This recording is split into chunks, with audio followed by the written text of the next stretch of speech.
Vous écoutez la saison 2 du podcast Minatalks. Le Minatalks est une série proposée par le Brussels International Center traitant de thématiques liées au Moyen-Orient et à l'Afrique.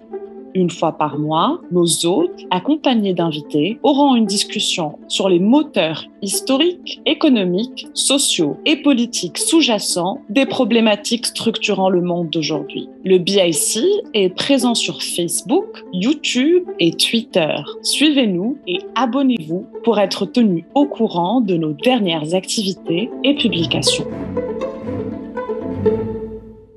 Bonjour à tous, vous écoutez Minatalks et je m'appelle Wilson Fash, je suis journaliste et consultant au BIC, le Brussels International Center. Et aujourd'hui nous allons parler d'Afghanistan depuis l'Afghanistan, car je me trouve à Kaboul à l'occasion du premier anniversaire du retour au pouvoir des talibans, c'était le 15 août 2021. La chute de Kaboul aux mains des fondamentalistes et le départ précipité des forces occidentales avaient alors provoqué l'avènement d'un nouvel émirat islamique après 20 ans de guerre et d'occupation. Aujourd'hui, l'Afghanistan est un pays au bord du gouffre, miné par une crise économique et humanitaire qui a mis la population à genoux. Pour en parler avec nous, je recevrai l'experte indépendante Melissa Cornet qui effectue des recherches en Afghanistan depuis 2018 pour le compte de différentes organisations non gouvernementales. Nous évoquerons l'impact mais aussi les causes de cette crise qui, on va l'entendre, a été en quelque sorte artificiellement créée. Et puis à la fin de cet épisode, je vous emmènerai dans la province de Wardak à la rencontre de ces Afghans qui ont toujours soutenu les talibans et qui aujourd'hui se félicitent du retour de la sécurité. Bonjour Melissa Cornet. Bonjour Wilson. Vous êtes donc une experte française basée en Afghanistan depuis 2018 où vous effectuez vos recherches avec différentes organisations ONG notamment. Et avec vous, aujourd'hui, on va parler de la crise économique, crise bancaire, crise humanitaire qui frappe l'Afghanistan depuis le retour au pouvoir des talibans. C'était donc le 15 août 2021. Depuis lors, le pays a sombré dans la crise, est au bord du gouffre. Aujourd'hui, près d'un Afghan sur deux vit en situation de sécurité alimentaire. La moitié des enfants de moins de 5 ans sont en situation de malnutrition aiguë. Ça, c'est pour donner quelques chiffres. La dernière fois que j'étais en Afghanistan, c'était en décembre et à l'époque, on avait enregistré un autre épisode de ce podcast. C'était avec Isabelle Moussard, qui est la directrice de OCHA, le Bureau de coordination des affaires humanitaires des Nations Unies. Et à l'époque, on avait énormément de craintes quant à une possible famine ici dans le pays, notamment à cause des sécheresses, à cause du froid, de l'hiver, à cause de la crise économique, bancaire, humanitaire, toutes ces raisons-là. Finalement, il semblerait que cette famine a pu être évitée pour le moment. Voilà, après je pense que ce qui est important de comprendre, c'est que l'amélioration est toute relative et c'est pas du tout une amélioration durable. L'hiver dernier, on a réussi à éviter une catastrophe de par la mobilisation des acteurs internationaux, avec le soutien des donateurs internationaux. Et aussi, c'est une amélioration naturelle, cyclique, dans le sens où, avec le printemps, vient la saison des récoltes. Et donc, il est naturel que les chiffres de l'insécurité alimentaire s'améliorent. En revanche, on est très inquiet sur l'évolution des chiffres pour l'hiver prochain, notamment parce que on n'est pas sûr du niveau de financement que les ONG et les agences des Nations Unies vont pouvoir obtenir pour l'hiver prochain, mais surtout parce que les ménages afghans, après une année de crise économique alimentaire continue, sont dans une situation beaucoup plus fragile qu'au 15 août 2021. Ce que ça veut dire concrètement, c'est que les ménages afghans ont dépensé toutes les économies qu'ils avaient encore, ils se sont endettés, et n'arrivent pas forcément à rembourser ses dettes. Ils ont vendu tout ce qu'ils pouvaient vendre, que ce soit leurs tapis, leurs télés, leurs bijoux, leurs bétail, leurs terres. Et donc, ils vont approcher cette nouvelle saison d'hiver dans une situation beaucoup, beaucoup plus fragile. Et c'est pour ça qu'on voit déjà en Afghanistan cette année des stratégies de survie extrêmes. Donc ça a été couvert par les médias assez largement. Tous les cas de mariage de très jeunes filles pour que les familles puissent obtenir une dot qui leur permet de nourrir leur famille, de nourrir leurs autres enfants et de s'assurer que cette fille puisse aussi être nourrie dans sa nouvelle famille, et aussi des cas de vente d'organes, notamment des cas de vente de reins dans la région de Herat. Des personnes privées peuvent acheter au marché noir un rein entre 500 et $2000, Et il faut bien imaginer la situation très extrême d'une personne, d'un père de famille notamment, qui doit choisir entre mourir de faim ou laisser ses enfants mourir de faim, ou marier une fille très jeune, ou vendre une partie de son corps. C'est vraiment des situations de détresse extrême. C'est intéressant que vous rappeliez effectivement la problématique du mariage d'enfants et du trafic d'organes, parce qu'effectivement, je m'étais rendu à Herat en décembre dernier, et c'est un phénomène que j'ai pu constater de mes propres yeux, avec notamment des centaines de familles qui à l'époque venaient de la campagne environnante, qui avaient tout vendu, comme vous l'avez rappelé, et une fois qu'ils avaient tout vendu, eh bien, ils avaient quitté leur maison, quitté leur village, et ils étaient venus à Herat, en centre-ville, dans des tentes, à la recherche d'une hypothétique aide humanitaire, et beaucoup de pères de famille m'avaient admis qu'ils cherchaient à vendre leur fille parce qu'ils n'avaient plus le choix. Et que vendre sa fille, finalement, ça voulait dire qu'elle allait être achetée, entre guillemets, par une famille qui pourrait la nourrir. Et puis l'argent qu'eux recevraient leur permettrait, eux aussi, d'acheter à manger, tout simplement. Et puis aussi ce phénomène de la vente d'organes que j'avais pu constater. J'avais parlé à un père de famille qui me disait « Il est hors de question que je vende mes enfants, je préfère me sacrifier moi, et donc je cherche à vendre un rein. » Donc phénomène extrêmement inquiétant. Je voudrais revenir sur les causes de cette crise, les causes multiples. On peut déjà citer la suspension du jour au lendemain des financements internationaux. Il faut rappeler qu'avant le retour au pouvoir des talibans et la chute de Kaboul le 15 août, les 3/4 de l'économie afghane dépendaient des financements internationaux, notamment des États-Unis et des pays européens et d'autres pays encore. Donc ça, c'est un facteur. Du jour au lendemain, ces financements ont été coupés. Et puis aussi, c'est très important de revenir là-dessus, une crise en fait bancaire qui a causé une crise économique, qui a causé une crise humanitaire. C'est ça.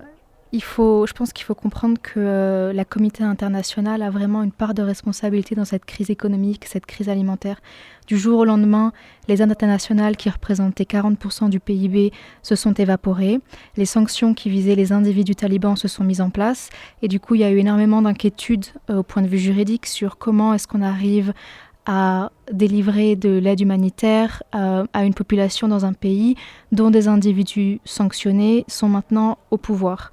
Donc on s'est retrouvé avec une banque centrale qui ne fonctionne plus, qui n'est plus en mesure de contrôler l'inflation. On s'est retrouvé avec une crise des liquidités énorme, avec des images de centaines d'Afghans qui faisaient la queue devant des banques pour réussir à accéder à leurs économies. Donc on a aussi ces cas assez tragiques de familles afghanes qui ont de l'argent à la banque, mais pendant longtemps, et c'est encore le cas, le montant des retraits autorisés par semaine était limité à environ $100. Il y a eu des variations. Donc voilà, on travaille avec les autorités dans les gouvernements européens, avec le gouvernement américain pour réussir à résoudre ces problèmes. On a réussi à obtenir en décembre et en janvier des exemptions au régime de sanctions, notamment onusien et américain, qui établissait de manière claire que l'aide humanitaire ne tombait pas sous le coup des sanctions et qui a permis pour les organisations humanitaires d'alléger les problèmes notamment liés au transfert de fonds. Parce que comment on peut réussir à mettre en place des programmes humanitaires si on n'arrive pas à transférer d'argent dans le pays, que ce soit pour acheter la nourriture pour les distributions, que ce soit pour payer les salaires, etc. Donc il y a beaucoup de solutions informelles qui ont été mises en place, notamment avec le système des hawala, donc des dealers de monnaie qui permettaient de faire des transferts. Aussi avec un système mis en place par l'ONU de cash bridge, où l'ONU en fait transfère des palettes d'argent dans le pays, qui permet à ses partenaires de continuer leur programme. Donc il y a eu une amélioration relative pour les organisations humanitaires. Néanmoins, non seulement ce n'est pas une solution durable, mais en plus c'est une solution qui a été offerte aux partenaires de l'ONU, mais qui ne résout pas les causes profondes de la crise économique, de la crise humanitaire, qui est que l'Afghan moyen n'a toujours pas d'emploi, n'a pas accès à son argent, la crise des liquidités, l'inflation continue. Oui, parce que vous dites, c'est finalement une crise artificielle. C'est ça, et c'est pour ça qu'il y a énormément d'inquiétude, parce que pour le moment, le peuple afghan est porté à bout de bras et mis sous perfusion en fait d'aide humanitaire. Mais c'est pas du tout une solution qui est durable. On ne peut pas garder le peuple afghan dans cette espèce de situation de survie avec des familles qui vont récupérer, qui vont à des distributions d'aide alimentaire, de cash et autres. C'est une situation qui n'est absolument pas durable, dans le sens où tant qu'on n'a pas résolu les causes profondes de la crise économique, on ne peut pas repartir sur des activités de développement, des activités de création d'emplois, de soutien aux activités du secteur privé. Et donc la situation dans laquelle on est, c'est que tant qu'on n'arrive pas à résoudre, à travailler sur les causes profondes de la crise économique, on garde le peuple afghan dans cette situation de survie, de dépendance à l'aide humanitaire qui n'est absolument pas durable.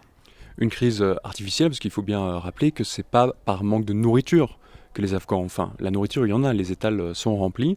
Le problème, c'est que une grande partie de la population a perdu son emploi et aussi l'inflation.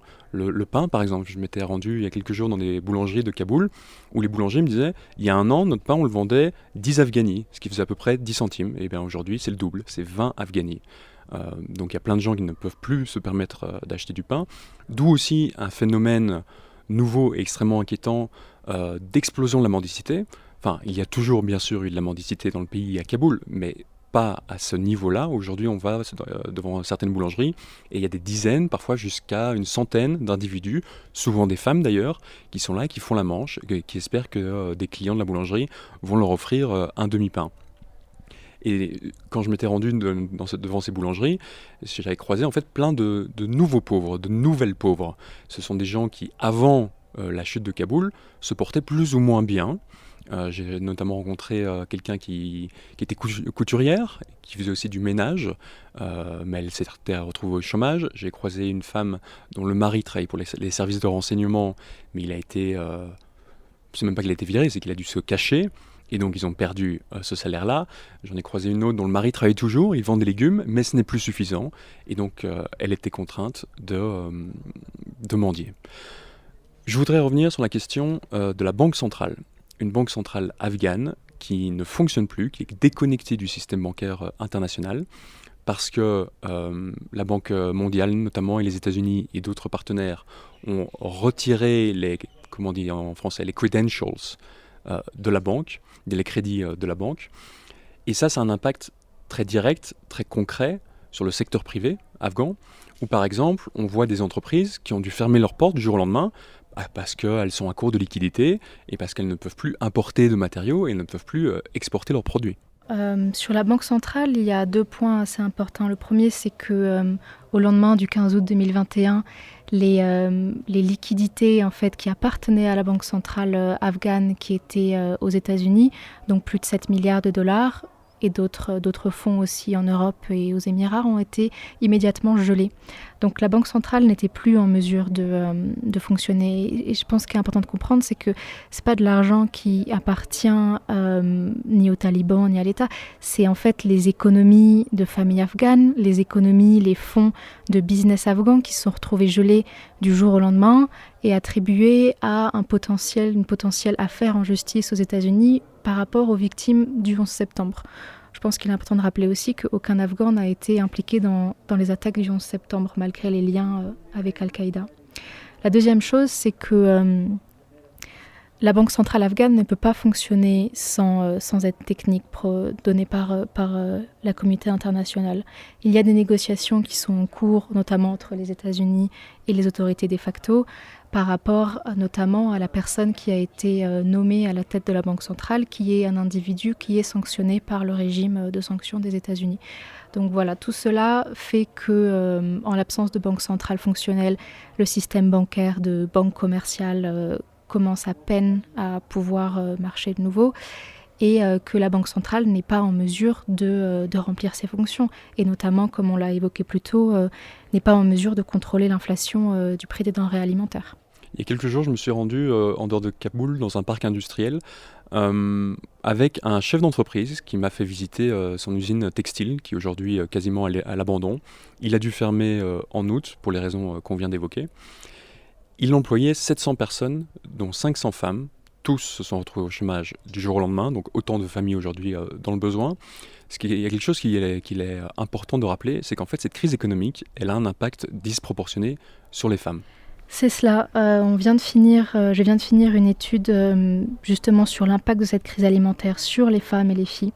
Donc on a pu interviewer 345 ménages, donc 345 femmes et leurs familles. Plus de 87% de ces femmes ont indiqué que leurs revenus s'étaient effondrés en fait, au cours de l'année écoulée. Et ce que ça veut dire, c'est qu'elles sont obligées de sauter des repas, de manger du riz, ne sont plus capables en fait, de nourrir leur famille avec des produits de qualité. Et ce qu'on a observé en interviewant ces femmes, c'est qu'il y a vraiment une hiérarchie au sein des familles afghanes qui fait que les femmes sont pratiquement systématiquement les personnes qui se nourrissent le moins et le moins bien au sein de leur famille. Elles vont toujours prioriser leur mari et leurs enfants. Et ça a des conséquences très néfastes, notamment pour les femmes enceintes et les femmes qui allaitent. En termes de nutrition, ça a un impact à long terme sur le développement de leurs enfants à naître ou de leurs enfants qui sont de leurs jeunes enfants.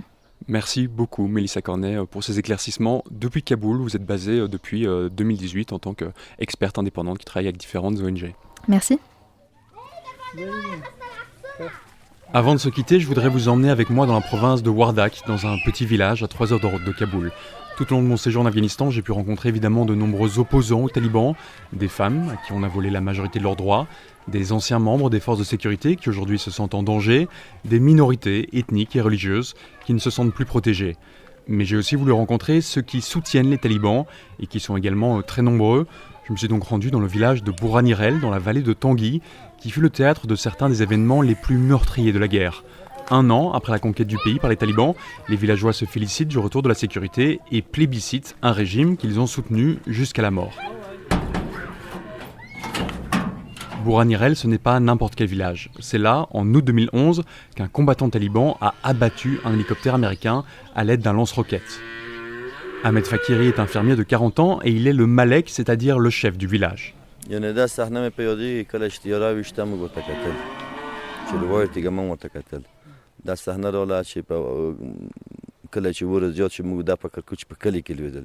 souviens très bien de ces événements. Ce soir-là, nous pensions que notre village avait été frappé par les Américains, car il y avait des flammes partout. Mais en fait, c'est l'hélicoptère qui avait été abattu. 2 morceaux se sont écrasés dans les champs là-bas, et le plus gros morceau est tombé dans la rivière. Le lendemain, une inondation a emporté une partie des débris.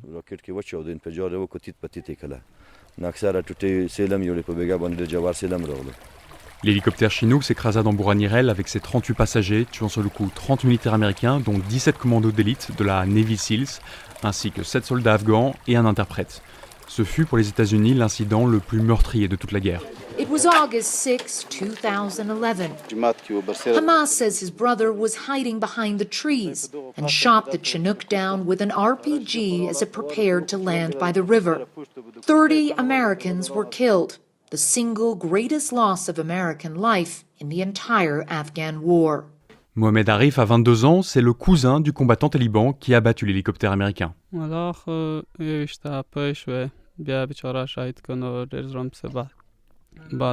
J'étais si triste à sa mort. Nous sommes très fiers de lui. C'est un grand honneur pour nous. Depuis, aucun raid nocturne n'a eu lieu dans notre secteur. Ils ont eu peur de nous attaquer à nouveau.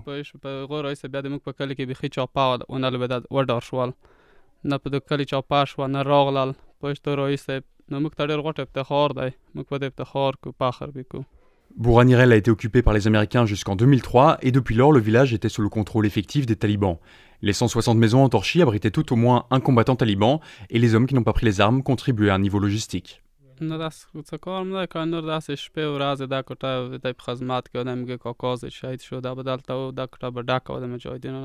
ne travaillais pas avec les talibans, mais cette chambre était à la disposition des combattants. Cette pièce était toujours pleine à craquer et je leur fournissais des provisions. Comme les talibans faisaient le djihad, nous les servions pour obtenir la tawab. Nous continuerons à les servir à chaque fois qu'ils en auront besoin.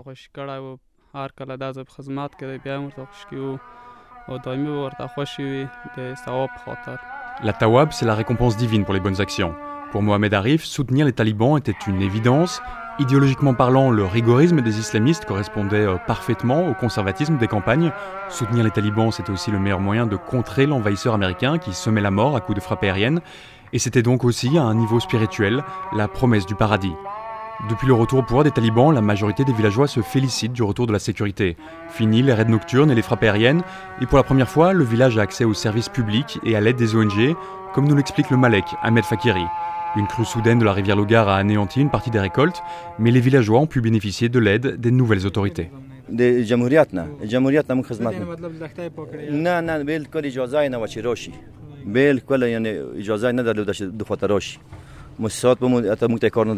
Sous la République, nous n'avons jamais reçu d'aide. Ni le gouvernement, ni aucune ONG ne nous aidait à l'époque. Maintenant, nous sommes les premiers à recevoir de l'assistance. Et avec cette inondation, nous avons tout perdu. Je n'ai jamais vu une inondation aussi dévastatrice de ma vie. Nous avons reçu de l'argent, nous avons reçu de la nourriture pour notre bétail. Nous avons reçu de la nourriture pour nous-mêmes.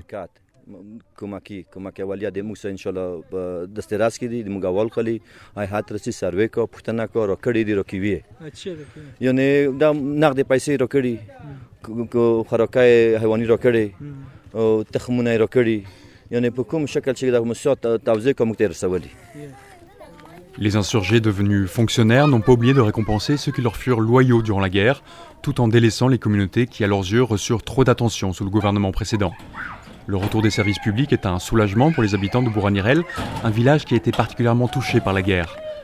Des morceaux de roche anthracite grossièrement découpés marquent l'emplacement de la plupart des sépultures, tandis que les plus nantis se sont offerts du marbre blanc, importé depuis une carrière voisine.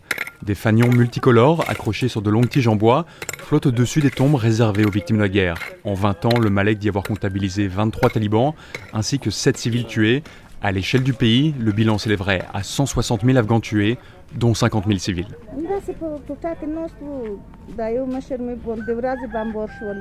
Nous étions chez nous lorsque nous avons entendu 2 frappes aériennes. Nous avons essayé de les contacter, mais il n'y avait pas de réseau téléphonique. On m'a dit que c'était 2 personnes de Khasni qui avaient été visées. Mais le lendemain matin, j'ai compris que c'était ma famille qui avait été tuée.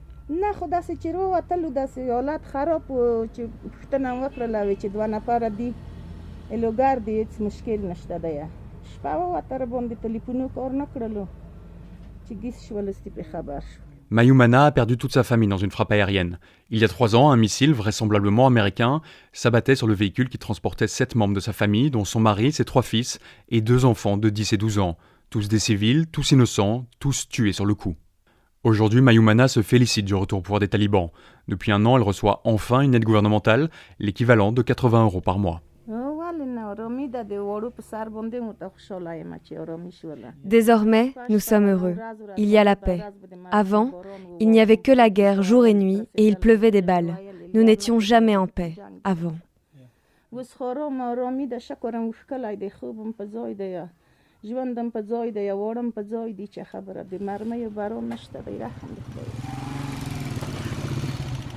Voilà pour cet épisode depuis l'Afghanistan, à l'occasion du premier anniversaire du retour au pouvoir des talibans. Merci pour votre écoute.